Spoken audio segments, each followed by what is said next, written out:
నవరాత్రులు ఉపయోగించుకుని చేసుకోవాలి. లేదంటే ఏమవుతుంది, ప్రతిరోజు కూడా ఏదో బిజీ అనుకుని కాలక్షేపం అయిపోతూ ఉంటుంది, కాలం గడిచిపోతూ ఉంటుంది. ఆగుతుందా మన కోసం? ఆగదు. అందుకని చెప్పి ప్రతి ఒక్కళ్ళు కూడా ఈ సందర్భంలో అయినా గుర్తు తెచ్చుకుని, ఓకే మన లక్ష్యం ఇది, మన లక్ష్యానికి ప్రయాణం చేద్దామని ఒక దీక్ష పొందుతూ ఉంది ఈ నవరాత్రి దీక్ష. అది సో నవరాత్రి దీక్షలో మనం ఏం చేయాలి? నిష్టలో నియమాలు పాటిస్తూ దీక్ష చేసినప్పుడు ఏం చేయాలి? చాలా పవిత్రమైనటువంటి మనసుతో నిరంతరం కూడా అమ్మని మనసులో ధ్యానిస్తూ ఉన్నట్టయితే, అమ్మ అనుగ్రహం ఉంటే ఏమవుతుంది? భగవత్ సాక్షాత్కారం, ఆత్మ సాక్షాత్కారం, జ్ఞానం కలుగుతుంది. అందుకనే మనం తిన్నప్పుడు కానీ, మనం పడుకున్నప్పుడు కానీ, అన్ని సందర్భాల్లోనూ కూడా అమ్మని తలుచుకుని పడుకోవాలి. లేచినప్పుడు కూడా. ఎందుకు? తిన్నప్పుడు ఏం చేస్తాం? అన్నపూర్ణే సదాపూర్ణే శంకర ప్రాణ వల్లభే జ్ఞాన వైరాగ్య సిద్ధ్యర్థం భిక్షాం దేహీ చ పార్వతి అని తింటాం. మనం ఎప్పుడైనా సరే భోజనం చేసే ముందు ఈ ప్రార్థన చేయకుండా తినకూడదు. బ్రహ్మార్పణం చేయాల్సిందే. చేసి మనం భోజనం ఎందుకు చేస్తున్నాం, అమ్మను భోజనం ఎందుకు అడుగుతున్నాము, ఏదో పర్పస్ ఉండాలి కదా. అడిగితే నేనేం చేస్తానమ్మా, నేను ఈ పని చేస్తాను కాబట్టి నాకు భోజనం పెట్టు. నేనేం పని చేస్తున్నానని చెప్పాలి. అమ్మకి ఏం చెప్పాలి? తింటున్నాం, తినేసి పడుకుంటాను, నిద్రపోతాను, అయిపోయిందా? కాదు కదా. కాబట్టి మనం చేసే పని ఏంటి? జ్ఞాన వైరాగ్య సిద్ధ్యర్థం భిక్షాం దేహీ చ పార్వతి. అమ్మ నేను జ్ఞానాన్ని వైరాగ్యాన్ని ఇచ్చేటువంటి ఆహారం నాకు ఇయ్యి అని చెప్పి అమ్మను ప్రార్థిస్తూ ఉన్నాం. సో కాబట్టి మనం ఆహార నియమాలు పాటించడం చాలా ముఖ్యం. అలాగే మన విహారం, మన యొక్క ప్రవర్తన, మనం మాట్లాడే మాట, చేసేటువంటి పని, ఆలోచించేటువంటి ఆలోచన, త్రికరణ శుద్ధి అనేటువంటిది ఈ నవరాత్రిలో మనం క్రియేట్ చేసుకోవాలి. మనకి ఈ యొక్క దీక్షను చేస్తూ దానివల్ల ఏమవుతుంది? ఎంతో లోపల పేరుకుపోయినటువంటి ఈ యొక్క సంస్కారాలన్నింటినీ కూడా పూర్తిగా తొలగించుకుని, మన కర్మబంధాలన్నింటినీ కూడా పూర్తిగా తొలగించుకుని, మనం పవిత్రంగా ఈ యొక్క మోక్ష పదం వైపు నడవగలుగుతాం. అంటే ఆత్మ సాక్షాత్కారం వైపు నడవగలుగుతాం. మానవ జీవితంలో ఆత్మసాక్షాత్కారం, ఆత్మజ్ఞానం పొందకపోతే జీవితం అనవదా. కాబట్టి ఏదైతే పని మనం ఆత్మజ్ఞానం కోసం చేస్తామో అదొకటే ఉపయోగపడేది తప్ప మిగిలిన పనులన్నీ కూడా ఏ విధమైనటువంటి ఉపయోగం లేదు అని చెప్పి శ్రీ రమణ మహర్షి చెప్తారు మనకి. అందుకని మానవ జీవిత లక్ష్యం మనం మర్చిపోకూడదు ఎప్పుడు కూడా. ఇవి బయట ప్రాపంచిక విషయాల్లో పడినప్పుడు ఏమవుతుందంటే, ఇంకా అందరి విషయాల్లో పడి ఈ యొక్క రోజు ఏమి మనకి ఉంటుందంటే తిండి, నిద్ర, ఇంకా ఈ యొక్క అన్ని రకరకాల ఎంజాయ్మెంట్లు, పార్టీలు, వీటి కోసమే ఆలోచిస్తూ ఉంటారు ఇప్పుడు. అంతేనా? అంతకంటే ఎక్కువ ఏమైనా ఉంటుందా? సో జీవితం అంటే అలాగే నడిచిపోతూ ఉంటుంది కదా. ఇంకా అలాగే సుఖంగా ఉండాలని కోరుకుంటే, ఏమైనా కష్టం వస్తే బాధపడిపోతూ, అంటే బాధ, భయము ఇవన్నీ ఉంటాయి. అందుకని ఏం చెప్పారంటే, ఆహార, నిద్ర, భయ, మైథున ఈ 4 మనిషి చేస్తాడు, అన్ని జీవరాశులు చేస్తాయి. కానీ మనిషికి ఒక డిఫరెన్స్ ఉన్నది. మనిషి జ్ఞానం కోసం ప్రయత్నం చేస్తాడు.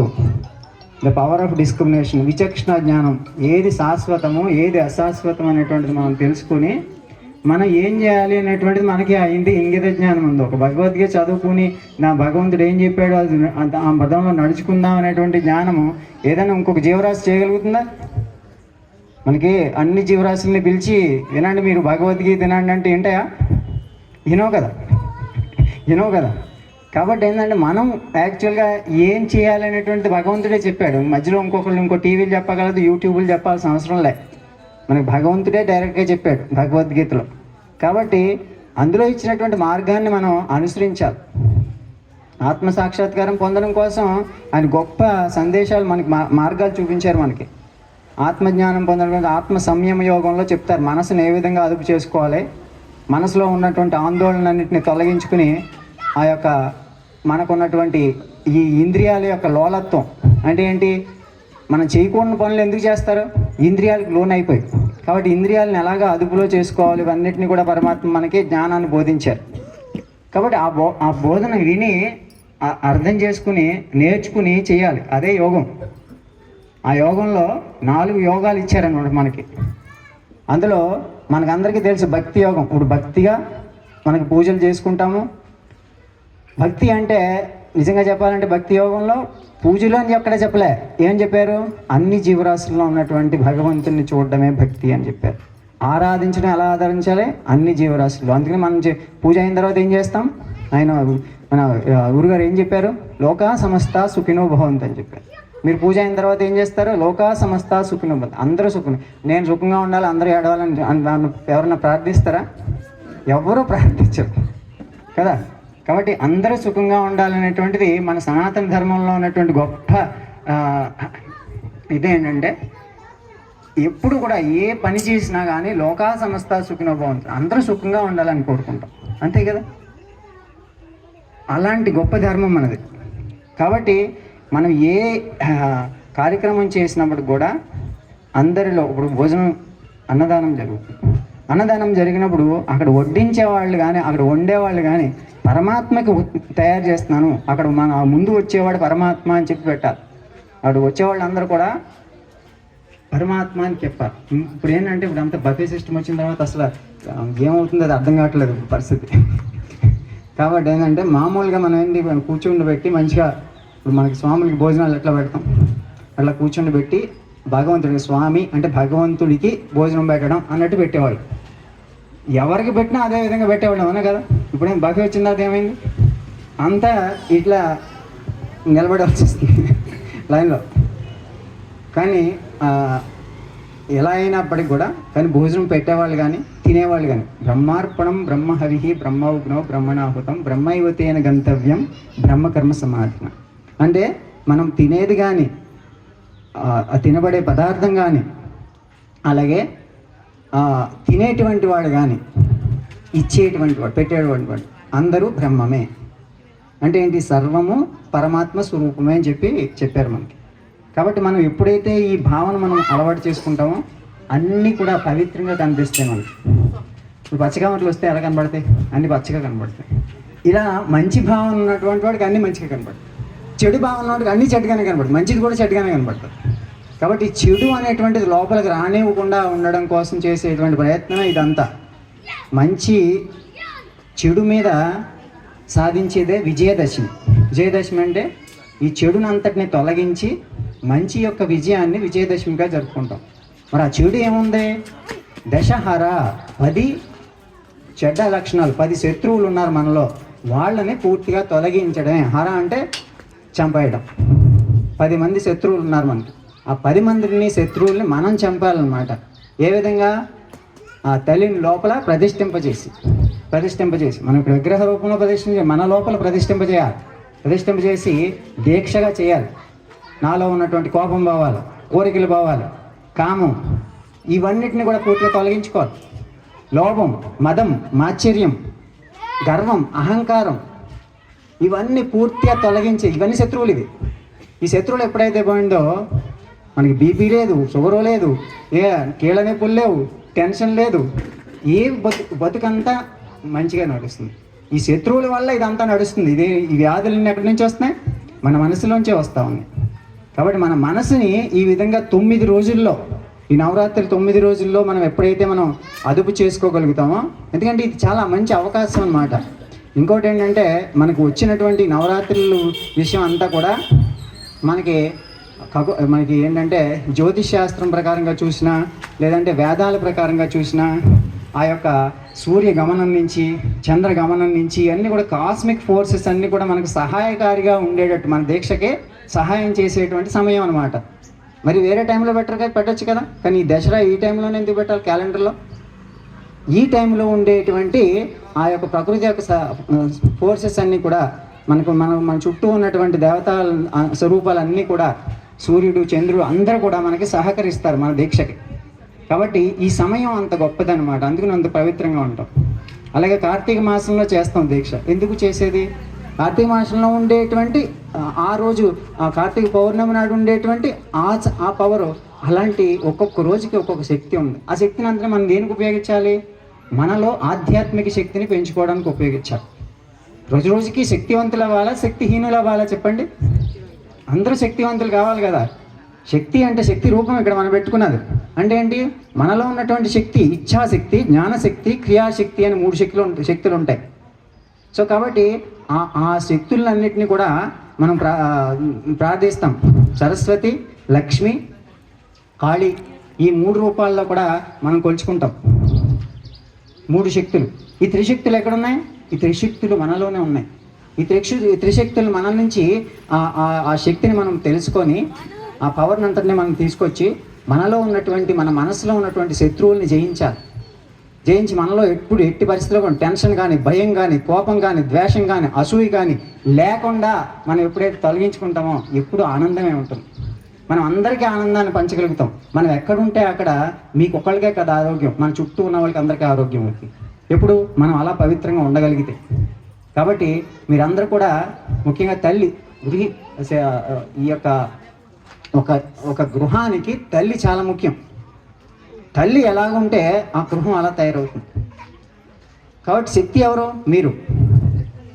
శక్తి ఎవరు? స్త్రీ శక్తిగా భావన చేస్తాం మనం. కాబట్టి నడిపించేది మీరు. కాబట్టి ఆ శక్తి రూపంలో మీరు చేయాల్సిందల్లా ఈ పవిత్రతనంతా మీలో తెచ్చుకొని మీ పిల్లలకి, మీ కుటుంబానికి అంతటికి కూడా కావాల్సినటువంటి ఆధ్యాత్మిక శక్తిని ఇవ్వగలిగేటువంటి గొప్ప శక్తి మీలో ఉంది. అదే స్వామి వివేకానంద చెప్పినటువంటి గొప్ప సూత్రం. శక్తి అంతా నీలోనే ఉంది, జ్ఞానం అంతా నీలోనే ఉంది. ఆ జ్ఞానాన్ని వెలికి తీయడమే అదే నిజమైనటువంటి విద్య, నిజమైనటువంటి సాధన. దానికోసం భక్తి యోగంలో చేస్తున్నారు, అలాగే కర్మయోగము అంటే సేవ రూపంలో చేస్తారు, అలాగే జ్ఞానయోగము అంటే ఈ భగవద్గీత ఇలాంటివన్నిటిని కూడా చదువుకుని దాన్ని కూడా ఒక యజ్ఞంలా చేసి, యోగంలా చేసి జ్ఞానాన్ని సంపాదించుకుంటారు. అలాగే రాజయోగము ఇవన్నిటికంటే కూడా తలమానికమైనటువంటిది. యమ నియమాలని పాటించి ఆసన ప్రాణాయామాలు చేసుకుని ధ్యానం చేసుకున్నట్టయితే ఇంకా ముందుకు వెళ్ళగలుగుతారు. కాబట్టి ఇవన్నీ యోగాలని శ్రీకృష్ణ పరమాత్మ ఇచ్చారు. కాబట్టి మన భగవద్గీతలో అవన్నిటిని మీరు ఉపయోగించుకుని అవి నేర్చుకోండి. దానికే పరమాత్మ మమ్మల్ని ఎలా పంపించారు. సో కాబట్టి పరమాత్మ చేతిలో మనం ఎవరు? కేవలం సేవకులం. భగవంతునికి చేతిలో మనం సేవకులం మాత్రమే. ఆ సేవ చేయడానికి, ఈ మంచిని, ధర్మాన్ని కాపాడడం కోసం మనల్ని పుట్టించారు. మనల్ని అందరినీ, నా ఒక్కడనే కాదు, అందరినీ. సో మనం అందరం చేయాల్సింది ఏంటంటే మనం ధర్మాత్ములుగా మారాలి, శక్తివంతులుగా మారాలి, ఆరోగ్యవంతులుగా మారాలి, ఆ ధర్మాన్ని రక్షించాలి. ధర్మో రక్షతి రక్షితః. ఎప్పుడు ధర్మం కాపాడబడుతుంది?